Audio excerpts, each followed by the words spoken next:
Welcome to the channel. And now it's time for the Graybeard Insurance Guys. They are here to help with all your insurance questions. And without any more delay, here are those Graybeards everybody knows and loves. It's your Medicare Graybeards back at it again.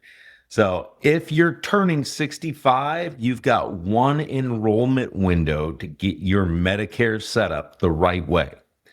And if you already have Medicare, your once-a-year chance to switch plans starts October 15th.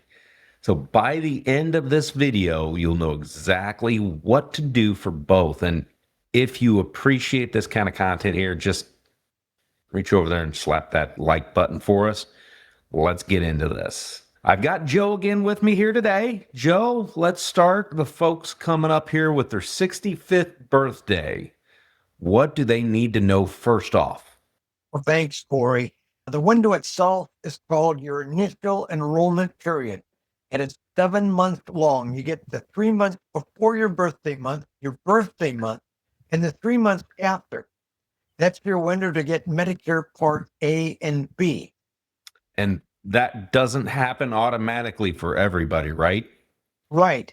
If you're already taking Social Security, you're usually be enrolled automatically. But if you're not, you have to contact Social Security yourself. You can do it online at ssa.gov or by phone. Part A is hospital coverage.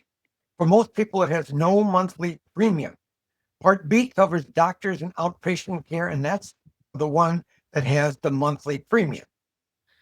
Now, here's the part most people tend to get wrong. The timing inside that window matters. So walk us through that if you could. Sure. This is the big one. If you sign up during the 3 months before your birthday month, your coverage starts on the first day of your birthday month, plain and simple. But if you wait and sign up during your birthday month or after, your coverage starts in the month after you enroll. That can leave you with a gap and you didn't plan on. So the move is simple. Enroll as early in that window as you can.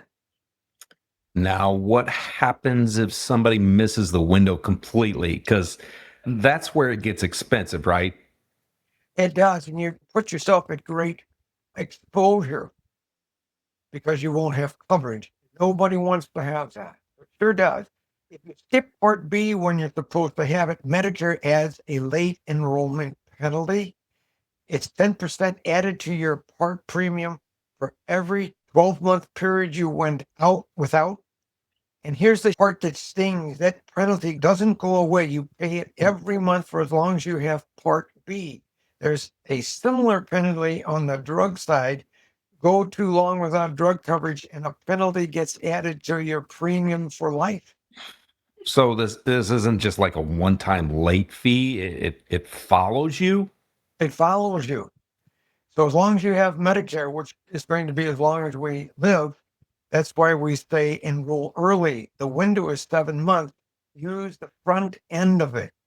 Okay, so now let me just play devil's advocate here because I'm pretty good at that.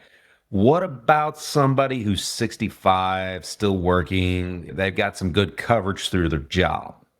Great question. And this trips people up, or at least it can. If you have coverage through your employer or your spouse's employer, and the company has 20 or more employees, you can usually delay Part B without any penalty. Then when that job coverage ends, you get a special enrollment period to sign up. But here's the key. Don't guess. Talk to your benefit person and a licensed agent before you turn 65. Small employers work differently, and guessing wrong is how people end up with that lifetime penalty we just talked about. Okay, so Part A and Part B locked in at the right time for your situation. Then what? Because original Medicare alone isn't the whole picture for a lot of people, right? Right. So once you have Part A and B, you can enroll in a Medicare Advantage plan, also called an MAPD, which includes drug coverage. You'll get your Medicare number called an MBI number. That's your Medicare Beneficiary Identifier. Once you have that, an agent can help you pick a plan and have it ready to start the same day your Medicare starts. Day one coverage, no gap. Real important. Nice. So quick break. Everybody check the description, the pinned comments here. All right, Joe, let's flip to the second deadline. I know we're going to get into this one kind of deep later on, but AEP, what is it and when is it? What's it all about here? Well, it's the annual enrollment period. That acronym AEP stands for that. It runs from October 15th through December 7th every year. During that window, anyone with Medicare Part A and Part B can join, switch, or drop a Medicare Advantage or drug plan. Whatever you pick starts January the 1st.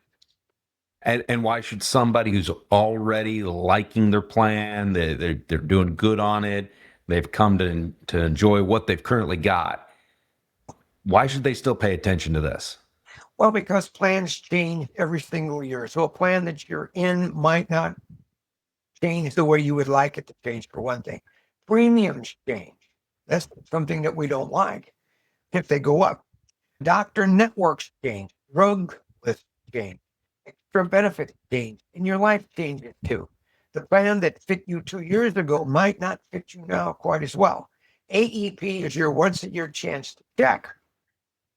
This gives us that checkup. What should people actually be looking at? Well, 5 things basically. First, your health. If you've been diagnosed with diabetes or certain heart conditions, you may qualify for a chronic special needs plan, referred to as a CNP. These plans are built around your condition. Some may include extra benefits like a monthly food allowance that helps with groceries. Not every plan has that. Benefits vary by plan and by area, so you have to check what's available where you live in your service area. And here's a bonus. If you get a qualifying diagnosis, you don't have to wait for AEP. There's a special enrollment period that lets you make that move when the diagnosis happens. It's a one-time move per qualifying condition, so use it wisely. It's a once per year, but if you were recently diagnosed and you missed a chance to do it, you can do it during annual enrollment period. Okay, so that ding, I guess, was my computer telling me to ask you what was number two. Your prescription. Every plan has a drug list or a formulary, and those lists change every year. A medication that cost you almost nothing this year could move to a higher tier next year. Your plan actually mails you a document every September, which is getting ready for annual enrollment period, called the annual notice of change. Most people thought that don't. That letter tells you exactly what's changing in your plan before AEP starts. Don't forget to read September's newsletter, right? So that's the homework. And what's number three? Well, dental. If your dental needs have changed, some plans offer more dental coverage than others.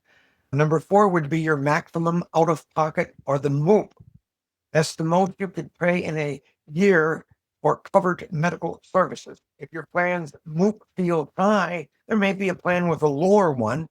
And number 5, your doctors. If your doctor or your doctor left your plan's network, AEP is the time to line up a plan and a doctor that work together.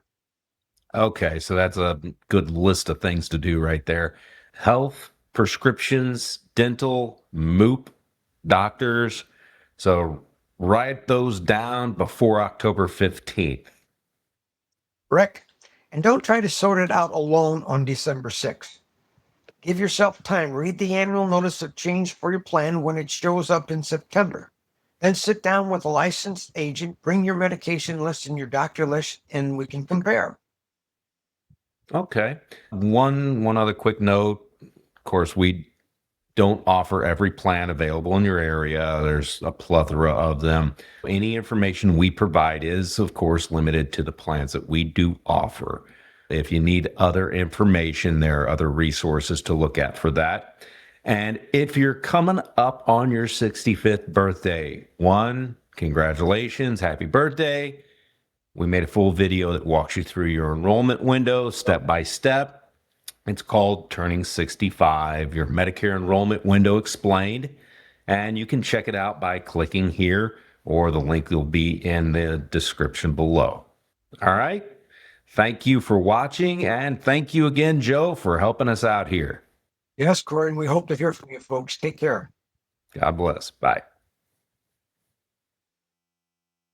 That's all for the Graybeard guys for today. We'll bring them back next time for more great insurance insights later. Everybody have a great day, and remember, it's great being a Graybeard.